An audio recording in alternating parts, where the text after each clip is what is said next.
சிவசங்கி kitchen. இந்த கோடை காலத்துக்கு ஏற்ற மாதிரி நம்மளோட பாரம்பரியமான ராகி கூழ் எப்படி செய்கிறதா இந்த வீடியோவில் பார்க்க போகிறோம். வாங்க எப்படி செய்கிறது பார்க்கலாம். வீடியோ பிடிச்சிருந்தா மறக்காமல் என் சேனலை சப்ஸ்கிரைப் பண்ணுங்கள். வாங்க இப்போ இதை எப்படி செய்கிறது பார்க்கலாம். ராகி கூழ் பண்ணுறதுக்கு நான் இந்த டம்ளரில் 1 டம்ளர் மாவு எடுத்திருக்கேன். இது கிட்டத்தட்ட 100 கிராம் இருக்கும். நம்ம ஒரு பாத்திரத்தில் போட்டு தண்ணி ஊற்றி கொஞ்சம் திக்காக கரைச்சி எடுத்துக்கலாம். மாவு நம்ம புளிக்க வச்சு தான் செய்யணும். அதனால் இப்போ நான் கரைச்சி வச்சுக்கிறேன்.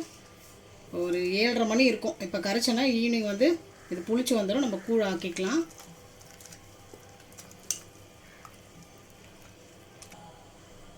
கூழ் கரைச்சாச்சு. இது கொஞ்சம் கையை வச்சு தான் கரைக்கணும். அப்போ தான் கூழ் நல்லாயிருக்கும். இந்த மாதிரி புளிக்க வச்சு செய்யும்போது தான் உடலுக்கு சூடுலாம் இல்லாமல் நல்லா குளிர்ச்சியாக இருக்கும், ருசியாகவும் இருக்கும் கூழ். இப்போ இது நல்லா புளிக்கட்டும். இது ஒரு 7லேருந்து 8 மணி நேரத்துக்கு நல்லா புளிக்க வச்சுக்கலாம். 8 மணி நேரம் ஆயிடுச்சு. மாவு நல்லா புளிச்சிருக்கு. இப்போ நம்ம கூழ் செஞ்சுக்கலாம். இந்த கூழுக்கு நான் பச்சரிசி யூஸ் பண்ணி செய்ய போகிறேன். உங்கள்கிட்ட பச்சரிசி நொய் இருந்தாலும் சேர்த்துக்கலாம். என்கிட்ட நொய் இல்லாதனால நான் முழு பச்சரிசியை சேர்த்துக்கிறேன். இப்போ இதை நம்ம கழுவி எடுத்துக்கலாம். நான் 1 டம்ளர் ராகி மாவு எடுத்திருந்தேன். அதுக்கு ஒரு 1/2 டம்ளர் பச்சரிசி எடுத்திருக்கேன். இதை கழுவிட்டு நம்ம வேக வச்சுக்கலாம். அரிசியை நல்லா கழுவி ஊற வச்சுருக்கேன். இப்போ நம்ம 1 டம்ளர் ராகி மாவு எடுத்திருந்தோம். அதுக்கு 6 டம்ளர் தண்ணி. நான் இப்போது 6 டம்ளர் தண்ணி இந்த பாத்திரத்தில் ஊற்றி இதை நல்லா கொதிக்க வைக்கிறதுக்காக ஸ்டவ்வில் வச்சுருக்கேன். கொதிக்கட்டும். மூடி வச்சு வெள்ளம் நல்லா கொதிச்சிருச்சு. இப்போ நம்ம கழுவி வச்ச அரிசியை சேர்த்துக்கலாம். நான் இதில் ஒரு 1/2 டம்ளர் தண்ணியோடு சேர்க்குறேன்.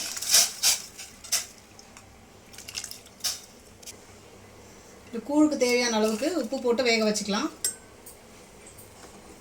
பச்சரிசி நல்லா வெந்து வரட்டும். அது வரைக்கும் வெயிட் பண்ணலாம். நம்ம போட்ட அரிசி நல்லா குழைவாக வெந்திருக்கு பாருங்கள். இப்போ நம்ம கரைச்சி புளிக்க வச்சுருக்க ராகி மாவை இதில் கலந்துட்டு ஆட் பண்ணிக்கலாம். கொஞ்சம் திக்காக இருக்குது. இதில் கொஞ்சம் தண்ணி ஆட் பண்ணிக்கலாம்.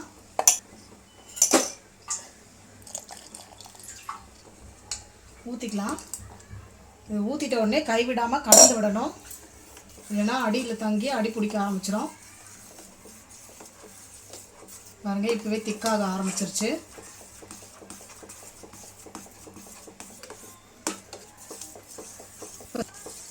ஸ்டவ்வை மீடியம் ஃப்ளேமில் வச்சு கலந்து விட்டுக்கிட்டே இருங்க. இது 10 நிமிஷத்துலேயே வெந்துடும். அதிகபட்சமாக 15 நிமிஷம் தான் ஆகும். நல்லா கலந்து விட்டுக்கிட்டே இருக்கலாம்.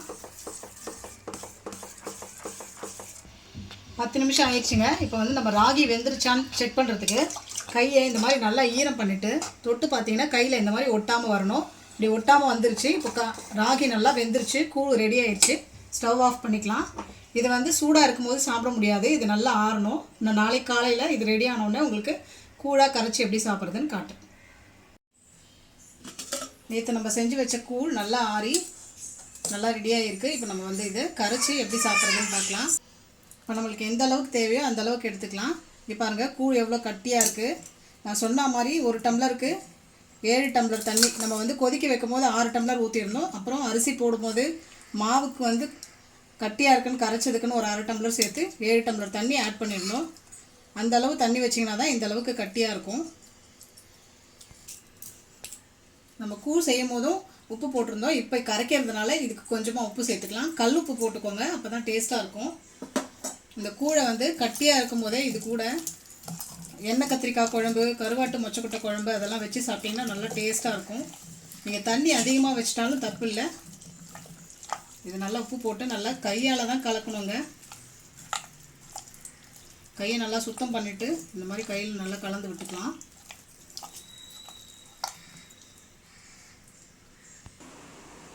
உப்பு போட்டு நல்லா பிசைஞ்சாச்சு. இப்போ நம்ம தண்ணி ஊற்றிக்கலாம். நம்மளுக்கு குடிக்கிறதுக்கு எந்த பதம் வேணுமோ அந்த அளவுக்கு தண்ணி ஊற்றிக்கோங்க. ரொம்ப திக்காக இருந்தாலும் நல்லா இருக்காது.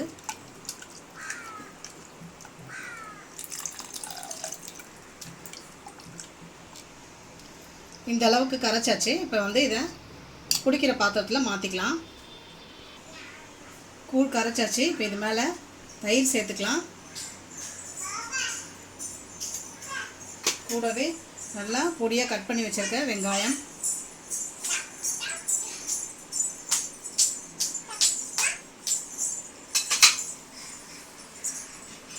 அவ்வளோ தொட்டுக்கிறதுக்கு சின்ன வெங்காயம், பச்சை மிளகாய், லெமன் ஊறுகாய் இந்த மாதிரி எது வேணால் வச்சு சாப்பிட்டுக்கலாம். நீங்களும் ட்ரை பண்ணி பாருங்கள். ட்ரை பண்ணி பார்த்துட்டு எப்படி இருந்துச்சுன்னு கமெண்ட்ஸில் சொல்லுங்கள்.